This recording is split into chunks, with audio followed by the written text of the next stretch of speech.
Peaking is a term that will follow you through all your CS journey. Whether you're new to the game or you have 20 years of experience in this crazy game which is CS, in any way this video is for you. We are going to break down peaking at 4 different levels: noob, intermediate, advanced and pro. I'm excited to see how far you think you've mastered this skill.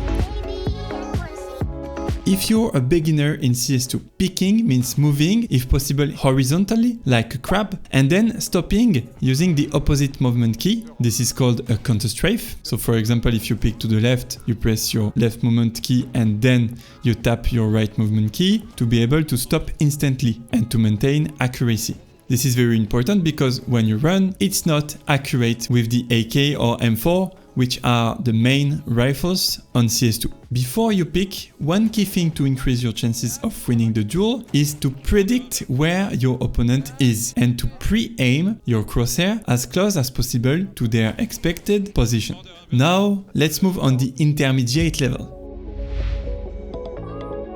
Now you need to understand why peaking is strong and why most of the time it gives you an advantage. Being the first guy to peak gives you a slight ping advantage. Since you see your opponent before they see you, their reaction will be slightly delayed, especially if they have a high ping. However, this is not the main reason why peaking is strong. Second thing is reaction time differences. If you pick against an opponent who isn't expecting it, their reaction time will be significantly slower. If they expect the pick, you can guess the reaction time is around 0.2 seconds. If they don't expect the pick, their reaction time jumps to 0.5 seconds average. So this is more than twice the reaction time when you pick. So if you surprise your opponent, you will almost always be the first guy to shoot. And being the first guy to shoot is one of the most important things in CS. And the third point is you are harder to hit while you are moving. If your opponent is holding an angle while standing still, they are easier to hit, whereas you are harder to track while peeking. After peeking, most players crouch, which is often a good idea, especially in isolated duels. However, at some distances, it's better to keep strafing rather than crouching.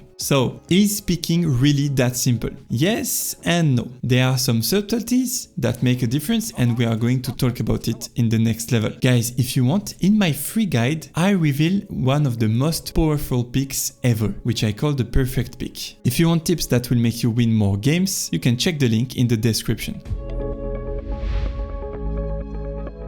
To be good at CS2, being able to shoot first in a duel is a crucial advantage. However, there are 2 key conditions to maximize your picking success. First of all is map knowledge and common positions. You must know where most of the time the opponent's hold angles to pick effectively. And the second thing is your crosshair placement. Before you pick, and I really insist, before you pick, your crosshair should already be as close as possible to your opponent's expected position. This must happen before you pick. If you pick with bad crosshair placement and your opponent is already aiming at you, they will win the duel. The goal of your opponent is to counter your pick with a lot of possibilities, but one of them is holding unexpected angles, which we call off angles, but we will cover that in another video. Okay, let's talk about some very effective picks. You have the short pick, which is very good when there is multiple angles that needs to be cleared, because when you don't pick too wide, you can isolate the fights. So if there is no flash for you and there is multiple opponents in your zone, you should do a short pick. Then you have the silent pick or the crouch pick. It keeps you fast while staying quiet. If you listen closely, I don't make any noise.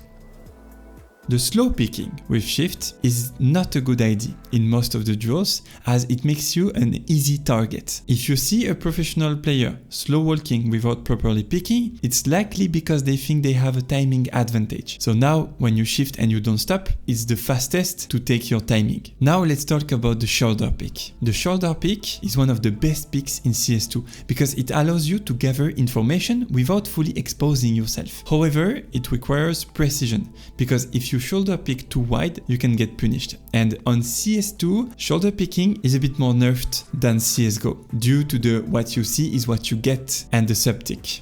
So what you see is what you get. Here is a rule that can help you a lot. When picking, stay as far as possible from the obstacle, unless you want to take space afterward. If there is too many angles to clear, use a shoulder pick. If there is few angles to clear, one by one, use a short pick. And if you spotted an enemy, you can use a short pick or a wide pick, except against an AVP, where you need to bait their shot first. In this situation, the shoulder picks are essential. You need to bait their shot and force them to fire. And if you want to survive, you better know how to dance the salsa, yeah? We didn't talk about something very important. Imagine now that you're holding an angle as a CT. You get a kill, but your angle is an off angle, and now you are spotted. If your position doesn't allow you to reposition, that means they will be able to pick you. And if that's the case, it's far more powerful to pick them before they pick you than staying still. Because if you are spotted, they will have the advantage on the pick with proper crosshair placement because they know where you are. One of the best ways to counter that is to pick before they do. And now let's talk about the pros. And for the pros, it's mostly about applying the fundamentals that I talk about as often as possible. And this is the difference. They respect the fundamentals and the game 90% of the time, and a beginner 0 to 10% of the time. Now let's talk about pros, and you will see that there is some subtleties. Do you remember when I told you that if you are spotted and you cannot reposition, you must pick? Well, there are some subtleties. Look at this. Jump pat on B. I let you look and then I talk.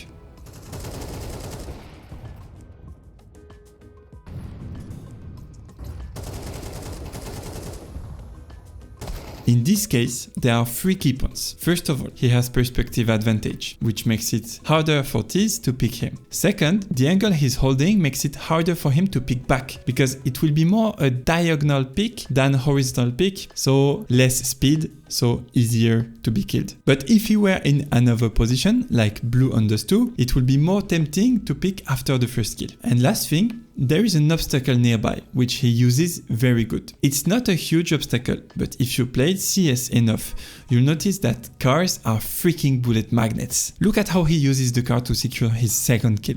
So these 3 factors, it leads Jimpat to stay in his zone. But if you do the same, at least you need to stay in motion, in movement, like he does, because it will make you so much harder to kill. Now let's look at Donk's wide pick. Pay attention to his crosshair placement and how he constantly stays in movement. He is in the max speed. Now I want to prove you that neither Donk or anyone else is stronger than the game. Being good means mastering the fundamentals and respecting the game.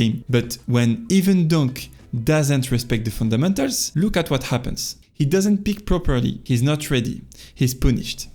I give you another Donk clip, he moves lower on timing, and watch how after his first kill, he tries to pick again with little picks, short picks. It doesn't pay off this time, but it still allows him to regain control of the pick. So he maximizes his chances to get the kill. Even if you're not a pro, you can play like a pro with the advice I'm giving you. Here is a clip where I take picker advantage instead of getting picked. Then here I'm being picked, but since I want to pick back, I'm already in motion and I try to play with my crouch key. There are so many powerful things in CS that can help you play like a pro and win more games. I've compiled everything into a massive course with over 3,000 players that have already taken the leap. This training will take you from here to here in no time.